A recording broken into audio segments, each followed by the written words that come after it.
जय श्री कृष्ण। नमस्कार दोस्तों, स्वागत है आप सभी का हमारे यूट्यूब चैनल पर।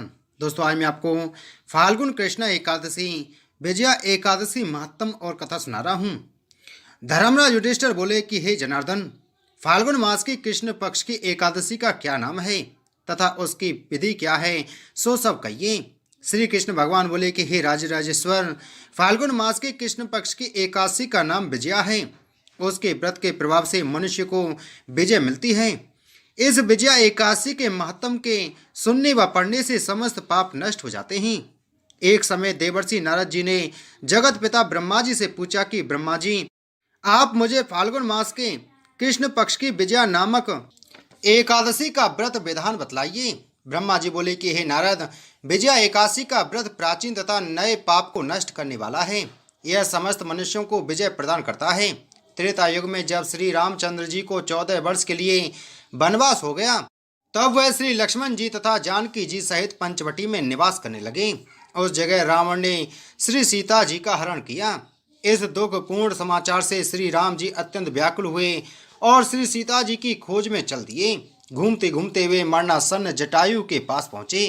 कुछ आगे चलकर उनकी सुग्रीव के साथ मित्रता हो गई और बाली का वध किया। वहां से लौटकर हनुमान जी श्री रामचंद्र जी के पास आए और सब समाचार कहे।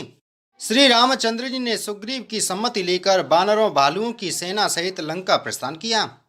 जब श्री रामचंद्र जी समुद्र के किनारे पहुंच गए, तब उन्होंने महान अगाध मगरमच्छों से युक्त समुद्र को देखकर श्री लक्ष्मण जी से कहा, हे लक्ष्मण, समुद्र को हम किस प्रकार पार कर सकेंगे।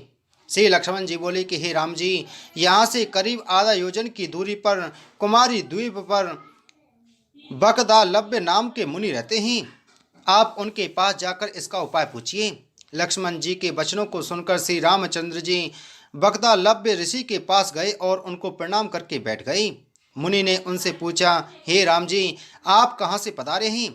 श्री राम बोले कि हे महर्षि, मैं अपनी सेना सहित यहाँ आया हूँ और राक्षसों को जीतने लंका जा रहा हूँ। आप कृपा कर समुद्र पार करने का कोई उपाय बतलाइए। बकदालव्य ऋषि बोले, हे राम जी, मैं आपको एक उत्तम व्रत बतलाता हूँ। फाल्गुन मास के कृष्ण पक्ष की विजया एकादशी का व्रत करने से तुम समुद्र से अवश्य ही पार होंगे और तुम्हारी विजय होगी। हे राम जी, इस व्रत की विधि यह है, दशमी के दिन स्वर्ण, चांदी, तांबा या मिट्टी का एक घड़ा बनावे। उस घड़े को जल से भरकर तथा उस पर पंच पल्लव रखकर वेदी पर स्थापित करें। घड़े के नीचे सतनजा 7 अनाज मिले हुए और ऊपर जौ रखें। उस पर श्री नारायण भगवान की स्वर्ण प्रतिमा स्थापित करें। एकादशी के दिन स्नान आदि नित्य कर्म से निवृत्त होकर धूप, दीप, नैवेद्य, नारियल आदि से भगवान की पूजा करके वह दिन भक्ति पूर्वक घड़े के सामने व्यतीत करें और रात्रि को भी उसी तरह बैठे रहकर जागरण करना चाहिए। द्वादशी के दिन नदी या तालाब के किनारे स्नान आदि से निवृत्त होकर उस घड़े को ब्राह्मण को दे देना चाहिए। हे राम, यदि तुम इस व्रत को सेनापतियों के साथ करोगे तो अवश्य ही विजय होंगे। इसके पश्चात श्री रामचंद्र जी ने विधि पूर्वक विजया एकादशी का व्रत किया और उसके प्रभाव से लंका में राक्षसों पर विजय पाई। अतः हे राजन, जो मनुष्य इस व्रत को विधि पूर्वक करेगा उसे दोनों लोकों में विजय प्राप्त होगी।